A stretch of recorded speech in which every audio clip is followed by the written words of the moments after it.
दुर्भाग्य से, लेकिन दुर्भाग्य से दिल्ली में एक ऐसी सरकार बैठी है जिससे आप न कोई अपेक्षा कर सकते हैं, जिस पर आप न कोई भरोसा कर सकते हैं। और मित्रों, दुनिया में भरोसा सबसे बड़ी ताकत होती है। 1-2 साल का छोटा बालक कुछ भी अगर समझता नहीं है, लेकिन उसके पिताजी उसको एक खिड़की पर खड़ा कर दें और उस बच्चे को कहें कि बेटे कूद जाओ, वो बच्चा समझ हो या न हो, लेकिन बाप के प्रति भरोसा होता है, वो कूदता है और बाप उसको पकड़ लेता है। भरोसा नाम की चीज जो है वो सारे तंत्र को चलाती है मित्रों। और एक बार भरोसा खत्म हो जाए, आप घर से, ऑफिस से घर निकले हो और अगर आपको भरोसा न हो कि घर में खाना पका होगा कि नहीं पका होगा, तो आप जरूर बाजार से कुछ थैले में लेकर के जाओगे। क्यों? पता नहीं पका होगा कि नहीं पका होगा। जब भरोसा टूट जाता है तब लोग और रास्ते ढूंढते हैं। आज देश में भरोसा टूट चुका है। इतना ही नहीं, हर पल प्रति पल एक के बाद ऐसी घटनाएं घट रही हैं जिसमें देश का भरोसा टूटता ही जा रहा है, टूटता ही जा रहा है। आज दिल्ली के अंदर एक जवान बेटी जब घर से बाहर गई हो और शाम को 6 बजे से पहले अगर घर न लौट पाए तो मां बाप का वो 1-2 घंटे का समय इतने संकट से गुजरता है, उसको भरोसा नहीं बेटी वापस लौटेगी कि नहीं लौटेगी। किसान अपनी फसल पैदा करता है, उसे भरोसा नहीं है कि पैदावार के बाद भी दाम मिलेंगे कि नहीं मिलेंगे। ये कब नीतियां बदल दे पता नहीं मित्र, आधी रात में नीतियां बदल देते हैं।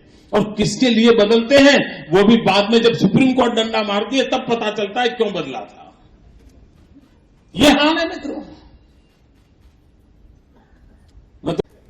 अगर आप देश ऐसे ही चलाओगे, नॉन सीरियस है मित्रों, हम लोगों की मुसीबत का कारण है वो नॉन सीरियस है। उन्होंने इस देश की जनता को टेकन फॉर ग्रांटेड माना है, उनको इस देश के नौजवानों के भविष्य की परवाह नहीं है मित्रों। उन्होंने पिछले मैनिफेस्टो में कहा था 1 करोड़ लोगों को रोजगार देंगे। मित्रों, आज मैं पूछना चाहता हूं, हमने तो नहीं कहा था कि आप ये करो, आपने देश को कहा था, आप वोट ले गए थे। क्या देश के 1 करोड़ नौजवानों को आपने रोजगार दिया? मित्रों, आपको जानकर के आश्चर्य होगा और आनंद भी होगा। भारत सरकार का रिपोर्ट कहता है कि पिछले 5 वर्ष में हिंदुस्तान में जो कुल रोजगार मिले हैं उन रोजगार में से 80% रोजगार भारतीय जनता पार्टी और उनके साथी पक्षों की सरकारों ने दिया। 80%। 20% में यूपीए की सरकार है और केंद्र की यूपीए सरकार आती है मित्र। तो आपने किया क्या? क्या दिया देश को आपने? मित्रों, चाइना, उसके साथ हमारी स्पर्धा चल रही है। पूरा विश्व सोच रहा है चाइना आगे निकल जाएगा, हिंदुस्तान आगे निकल जाएगा, चर्चा चल रही है। उस चाइना ने युवकों को स्किल डेवलपमेंट के लिए जो अभियान चलाया, एक तरफ पूरी विश्व एक तरफ है और एक तरफ अकेला चाइना है, इतना बड़ा तूफान खड़ा किया हुआ है और हम उंगलियों पर गिन रहे हैं कितना हुआ। कैसे परिवर्तन आएगा? क्या देश इस दिशा में काम करेगा? क्या देश के नौजवानों के भविष्य का क्या होगा?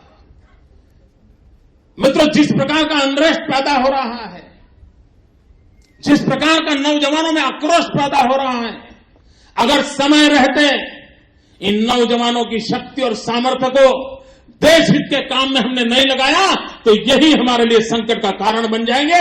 ये दिल्ली की सरकार को समझना चाहिए। क्या कारण है कि आए दिन दिल्ली में कोई भी घटना घटती है तो जंतर मंतर पर नौजवानों की भीड़ लग जाती है मित्रों। कोई नेता नहीं, कोई नारा नहीं, सिर्फ आक्रोश व्यक्त करने के लिए आ जाते हैं। क्यों? ये देश का भला इसमें होगा कि हिंदुस्तान के भाग्य को बदलने के लिए हिंदुस्तान के नौजवानों पर ध्यान केंद्रित किया जाए। मित्रों, इस देश का 65% पॉपुलेशन 35 से नीचे है। 35 से कम उम्र की संख्या 65% से ज्यादा है। मित्रों, ये डेमोग्राफिक डिविडेंड है। कितना बड़ा सौभाग्य है कि हम विश्व के सबसे जवान देश है। मित्रों, जिस घर में बेटा जवान होता है वो मां बाप कितने खुशी आनंद करते हैं। यह देश है कि जहां ऐसे लोग बैठे हैं कि जहां जवान को बोझ लगता है। मित्रों, जवान अगर जो बोझ लगता है तो भारत का भाग्य कौन बदलेगा? और इसलिए भाइयों बहनों, दिल्ली की सल्तनत पूरी तरह विफल हो चुकी है।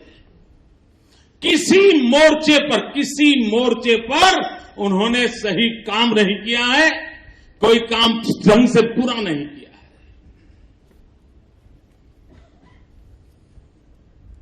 मित्रों, ये हमारा दायित्व बनता है कि हम इस देश को ऐसी सरकार से बचाएं। अटल जी की सरकार थी। 21वीं सदी के प्रारंभ के 2-3 साल अटल जी के नेतृत्व में देश आगे बढ़ रहा था। और आप सब याद कीजिए मित्रों, सिर्फ हम भाजपा के कार्यकर्ता इसलिए याद करिए ऐसा नहीं, आप उस समय के कोई भी मीडिया के अखबार उठा लीजिए। एक विश्वास पैदा हुआ था। 21वीं सदी के पहले 3 वर्ष एक आशाबंदी थी। चलो यार, देश खड़ा हो रहा है, देश अब चलने लगा है, देखते ही देखते देश दौड़ने लग जाएगा। ये चारों तरफ एक पॉजिटिव वातावरण, एक पॉजिटिव फीलिंग, ये चारों तरफ नजर आ रहा था। मित्रों, अचानक 2004 में इन लोगों के आने के बाद जो नैया ऐसी गहरी डूबती चली गई। अब तो देखना पड़ता है कि 21वीं सदी कहां है और हम कहां है। यह हालत देश की बन चुकी है मित्रों, भारत को असहाय नहीं छोड़ा जा सकता। देश के नौजवानों के भविष्य को असुरक्षित नहीं किया जा सकता है। देश की माताएं बहनें, उनके भी सपने होते हैं। आज से 25 साल पहले बहनों की सोच और आज की सोच में बहुत बड़ा अंतर है। वो दुनिया को देखने समझने लगी है, उसके भीतर भी एस्पिरेशंस पैदा हुए हैं। वो निर्णय प्रक्रिया में हिस्सेदारी चाहती है, वो राष्ट्र के विकास में जुड़ना चाहती है। लेकिन दिल्ली की सल्तनत के पास 100 करोड़ से अधिक ये देश, जिसकी 50% जनसंख्या हमारी माताएं बहनें हैं, उनके लिए दिल्ली की सल्तनत को कोई फुर्सत नहीं है देखने की मित्रों। और इसलिए मैं कहता हूं कि हमारे लिए एक राज्य सत्ता के परिवर्तन का एजेंडा नहीं है, हमारे लिए राष्ट्र निर्माण का एजेंडा है। हमारे लिए कुर्सी पाना एजेंडा नहीं है भाजपा के लिए, हमारे लिए एजेंडा है राष्ट्र के कोटि-कोटि नागरिकों को सम्मान वापस दिलाना, राष्ट्र के कोटि-कोटि नागरिकों को एक विश्वास वापस दिलाना, राष्ट्र के कोटि-कोटि नागरिकों में फिर से एक बार भरोसा पैदा करना।